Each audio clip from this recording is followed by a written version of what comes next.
Please চ্যানেলটিকে subscribe করে দিবেন।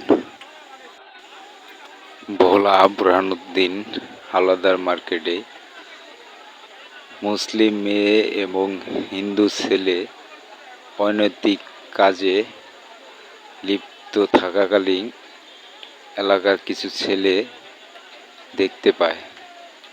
কিছুক্ষণের ভিতরেই এলাকার এবং আব্দুল জব্বার কলেজের ছাত্ররা উত্তেজনা করে। তারপর পুলিশ এসে উত্তেজনা নিয়ন্ত্রণ করে সেই অনৈতিক কাজে লিপ্ত থাকা হিন্দু ছেলেটিকে গলায় জুতার মালা দিয়ে থানায় নিয়ে যায়। তার কিছুক্ষণের ভিতরেই এলাকা ফাঁকা হয়ে যায় এবং সব কিছু ঠান্ডা হয়ে যায়। আপনারা চ্যানেলটিকে সাবস্ক্রাইব করে দিবেন।